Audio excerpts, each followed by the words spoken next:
안녕하십니까. 세상 모든 해외 반응들을 소개해주는 반응소년단입니다.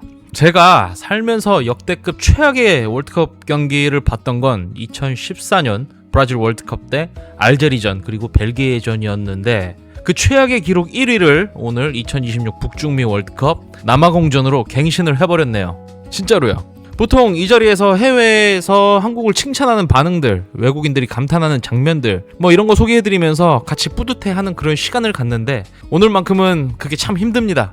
자, 2026 북중미 월드컵 대한민국 대표팀이 조별리그 3차전 남아공과의 경기에서 무기력하게 0대1로 패배했습니다. 근데 이게 단순한 패배가 아니에요. 점수가 0대1이라서 다행인 거지 경기 내용 자체는 완전 한 3골 4골 먹혔어도 할 말이 없는 경기였거든요. 김민재, 이강인, 손흥민, 황인범 등 이런 우리 유럽 빅리그에서 뛰는 선수들을 이렇게 줄줄이 데리고 나가서 피파 랭킹 60위, 우리보다 한 42위나 떨어지는 팀한테 이렇게 졌다는 게 진짜 말이 안 나옵니다. 자, 오늘은 이 경기를 둘러싼 우리 한국 팬들과 방송을 진행해주신 해설진들의 반응, 축구 전문가들 반응, 그리고 옆나라 일본에서는 또 이 장면을 어떻게 바라봤는지까지 함께 짚어보겠습니다. 특히 이번 패배 중심에 서 있는 홍명보 감독에 대한 이야기입니다. 자, 일단 경기 얘기부터 해야겠죠. 이번 남아공전 솔직히 저도 경기 시작 전까지는 걱정을 많이 안 했어요. 피파 랭킹 60위 팀이잖아요. 우리가 이길 줄 알았거든요. 그래서 무난히 토너먼트 갈 거라 생각했었습니다. 우리가 또 누가 봐도 전력상 압도적이었고요. 그런데 감독이 홍명보라는 걸 예상을 못한 점 진심으로 사과드립니다. 거기다 심지어 우리 조는 A조, 사실 이번 48개국으로 확대된 월드컵에서 가장 수월한 조 중에 하나였어요. 역대급 꿀조였잖아요. 멕시코는 최근 10년 중 가장 약한 세대라는 말이 나올 정도로 좀 약한 팀이고, 요즘에는 체코는 멕시코한테 또 3대0으로 대패할 정도로 이번 월드컵 자체 경기력이 안 좋았어요. 사실상 우리가 이 조에서 토너먼트 못 올라가면 진짜 월드컵 다시는 나오면 안 되는 나라가 되는 겁니다. 근데 오늘 경기 끝나고 정말 충격이었어요. 해설진들이 경기 끝나고 이런 말을 했죠. 역대 월드컵 통틀어서 가장 못한 경기 중 하나였다. 운이 없어서 진 게 아니에요. 순수 체급으로 못한 경기였습니다. 자, 해설진들이 이렇게 말했습니다. 완전 뼈 때리는 말이죠. 근데 틀린 말이 아니에요. 슈팅 숫자가 13대8로 완전히 졌어요. 우리가 유럽파 가득한 이 스쿼드 데리고 슈팅 개수도 남아공한테 밀린 겁니다. 그리고 또 결정적으로 경기 내내 남아공이 하고 싶은 공격 마음껏 하게 만들어줬잖아요. 남아공 전술이 사실 단순했어요. 축구 보신 분들 다 알겠지만 한국 이렇게 밀고 올라오면 그냥 뒷공간으로 골키퍼가 롱볼 때리고 또 역습 노린다. 그게 끝입니다. 누구나 예상할 수 있는 전술인데 우리 대표팀 진짜 이걸 90분 내내 못 막았어요. 끌려갔습니다. 더 황당한 건 남아공 골키퍼가 볼 잡고 여유롭게 신호 주면서 기다렸다가 롱킥 뻥 때리는데 우리 선수들 압박을 그냥 느릿느릿, 진짜 역대급으로 이렇게 몸이 느린 대표팀은 처음 봤어요. 그냥 심지어 서 있던데요.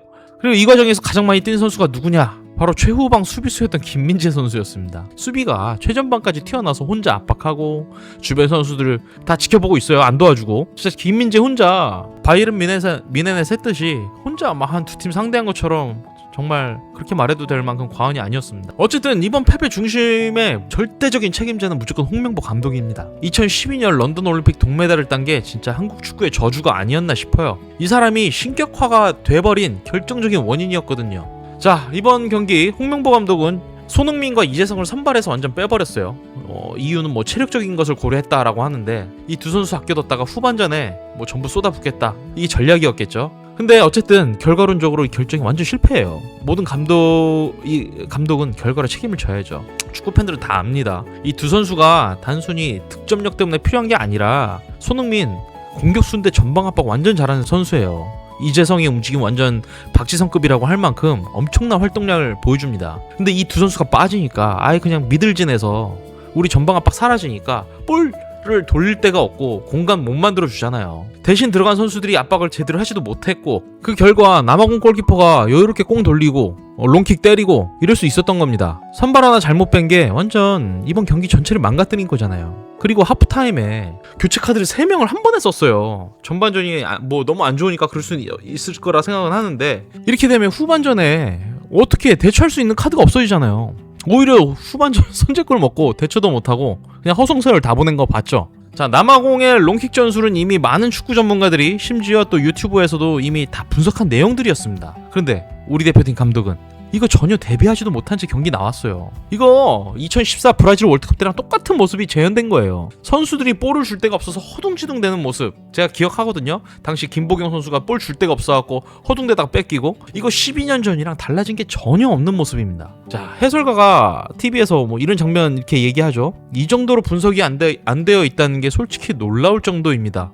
단순히 경기력이 안 좋은 게 아니라 그냥 준비 자체가 안 됐다는 겁니다. 이거 장난합니까? 그리고 0대1로 지고 있는 상황에서 후반 막판까지 전원 공격이 올라가서 공격적으로 다 올라가서 공격해도 모자랄 판국에 3백, 그놈의 3백 3명 지금 다 밑에 후방에 끝까지 서 있고, 이게 장난합니까? 상대가 완전히 내려앉아서 수비적으로 버티고 있는데 공격 숫자 늘리지도 않고 수비 라인 3명을 그냥 뒤에 세워뒀어요. 아니 3백 아니면 자살골이라도 먹히나요? 죽어? 시간은 흘러가는데 속 터져 죽는 줄 알았습니다. 심지어 이런 상황에 홍명보 감독은 벤치에 앉아있는 모습이 TV에 나오더라고요. 이게 뭐 놀러간 겁니까? 항상 우리 대한민국 경기에 은근히 대한민국에 관심이 많은 옆나라 일본이 이번 패배를 어떻게 봤을까요? 일단 야후 재팬 메인 페이지에 결과가 나왔죠. 이 기사 댓글만 한 1,400개, 1,500개 계속 늘어나고 있습니다. 헤드라인 내용이 뭐였냐면, 한국이 예상치 못하게 조 3위로 떨어지면서 그룹리그 조별리그 탈락 위험에 처했다. 그리고 일본 네티즌들 반응 중 가장 많이 나온 말이 설마 졌어? 이런 반응이라는 겁니다.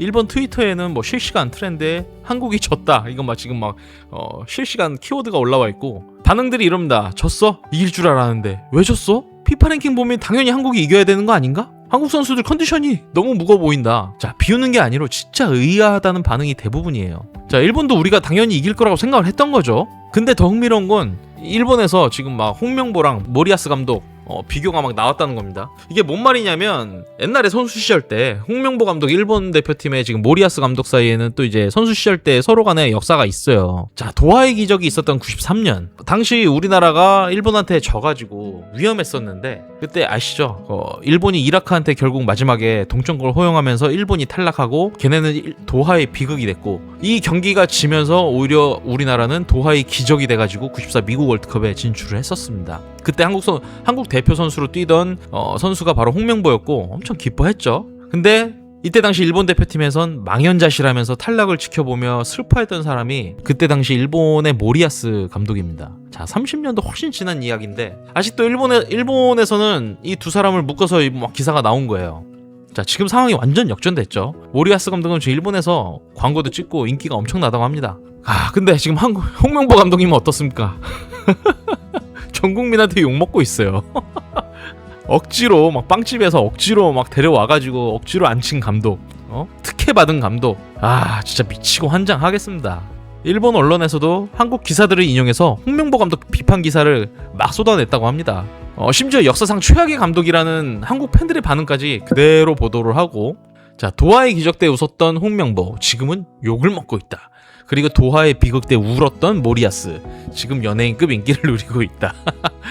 진짜 아이러니하네요. 일본에선 통쾌해한다기보다 오히려 담담하게 사실을 받아들인 모습, 이런 반응이 많습니다. 씁쓸하네요. 자, 여기서 진짜 짚고 넘어가야 될 건, 아까도 얘기했지만 이거 홍명보 감독의 전적으로 큰 책임이 있지만 홍명보 혼자만의 문제로 이거를 책임 전가할 수는 없어요. 다들 아십니다. 이 사람이 어떻게 감독이 이번에 또 됐습니까? 2014년에 월드컵 개망쳐놓고서 또다시 월드컵 감독이 됐어요. 이거 완전 특혜잖아요. 한번 망한 사람을 또 썼어. 자, 직전 월드컵이었던 2022 카타르 월드컵 때 파울루 벤투 감독이 엄청나게 잘했어요. 4년 반 동안 벤투 감독이 개고생을 해가지고 22 카타르 월드컵 때 16강을 만들어냈습니다. 그 뒤로 이 사람이 연임할 거라 생각했어요. 그런데 연임을 안 했죠. 벤투를 쫓아내고, 그때 당시 누굴 선임했습니까? 클린스만 누가 선임했어? 정몽규가 선임했잖아요. 이야, 진짜 계속 얘기할수록 화가 나는데 행정적인 참패가 계속 됐어요. 이때부터 뭐 지금 축구 유튜버들, 축구계, 언론 난리가 났었죠. 정몽규와 협회가 지금까지 했던 꼬라지가 개판이라는 거예요. 기본적인 저것도 없고. 자, 클린스만 감독 때도 아시안컵 하면서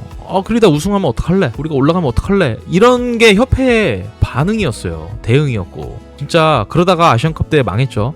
그때 책임진 사람이 있습니까? 그냥 꼬리 하나 자르고 말았잖아요. 클린스만 자르고.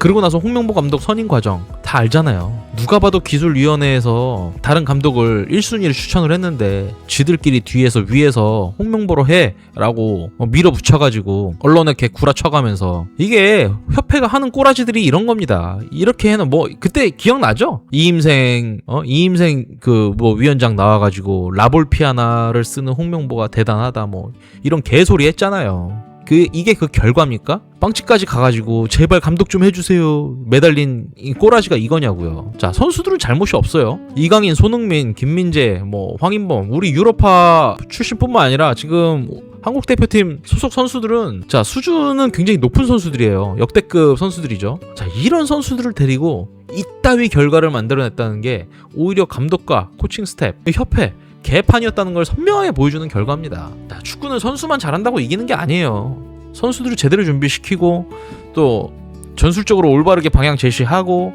경기 중에 적절한 판단 내리는 게 감독의 역할인데 지금 보셨잖아요. 개판입니다. 이미 이렇게 될 줄 아는 사람도 이미 많이 있었어요. 그렇다고 한국 대표팀이 지금 완전히 탈락을 했다는 건 아닙니다. 희망이 없는 건 아니에요. 이번 48개국 월드컵부터는 토너먼트 진출하는 게 조금은 수월해졌습니다. 자, 현재 한국은 조 3위죠. 승점 3점. 48개국 중 이 중에 상위 8개 팀이 32강 토너먼트에 올라갑니다. 자, 12개 조에 있는 3위 팀 중에 8개 팀이 올라가는 거예요. 그러니까 4개만 탈락하는 겁니다. 4팀만 탈락하는 겁니다. 떨어지려고 해도 지금 쉽진 않아요. 왜냐면 우리 일단 승점 3점은 땄잖아요. 그렇다고 이제 마지막 3라운드 이제 끝났는데 아직은 위험하죠. 다른 팀들이 더 잘해버리면 우린 탈락할 수도 있습니다. 물론 위기 상황이긴 하나 현재 우리 꼴찌 상황에서 다른 조 결과에 따라 아직 32강 진출 가능성 충분히 있다고는 생각합니다. 이대로 32강 올라가면 상대가 G조 1위가 될 가능성이 높은데 이게 또 나쁘지만은 않은 대진이라고 또 할 수는 있어요. 그런데 오늘과 같은 전술, 홍명보 감독 안 됩니다. 이러면 안 돼요. 그냥 그때 또 개망신 또 당합니다. 자, 일본 네티즌들이 또 일본 트위터에서 이런 반응을 또 보였다고 합니다. 한국이 3위로 올라가면 이집트 같은 팀이랑 붙을 수도 있지 않아? 오히려 2위보다 나은 대진 아닌가? 자, 그럴 수도 있습니다. 자, 월드컵은 조별리그에서 끝나는 게 아니잖아요. 포기할 순 없지만 감독은 경질해야 되는 게 맞다고 봅니다. 자, 일본도 우리 결과에 관심 많이 갖고 있네요. 재밌게도 일본이 스웨덴을 지금 현재 F조 3위인 스웨덴을 2골차 이상으로 이겨줘야 우리한테도 오히려 더 유리한 상황이 됩니다. 오히려 일본을 우리는 응원해야 되는 입장입니다. 자, 오늘은 정말 평소와 다르게 뿌듯한 소식이 아니라 쓴소리를 가득 담아서 이렇게 여러분들한테 소식을 전해드렸습니다. 솔직히 이런 영상 만들고 싶지 않아요. 씁쓸하거든요. 조회수도 안 나오고. 근데 팬으로서 한국 축구를 응원하는 한 사람으로서 제대로 짚고 넘어가야 할 것들이 있다고 생각했습니다. 저는 우리 대표팀 선수들 응원하거든요. 감독 빼고요. 똥꼬집이 이럴 줄 알면서도 그럼에도 한국 대표팀이라는 타이틀을 걸고 있는 만큼 자국 대표팀은 응원할 수밖에 없잖아요. 우리 대표팀 선수들은 세계에서도 인정받는 선수들입니다. 월드클래스급 손흥민 선수도 있고. 자, 이 선수들이 제대로 된 감독에게서 제대로 된 준비랑 또 제대로 된 전술, 그런 모습을 띄는 모습을 보고 싶었거든요. 그게 앞으로도 축구팬으로서 바라는 겁니다. 자, 32강 토너먼트 진출 여부 다른 조 결과들 계속해서 보고 업데이트 해드리겠습니다. 오늘 소식은 여기까지 해드리겠습니다. 감사합니다. 영상 도움 되셨다면 구독과 좋아요 꼭 눌러주시고 댓글과 여러분의 생각도 남겨주세요. 저는 다음 영상에서 또 돌아오겠습니다. 감사합니다.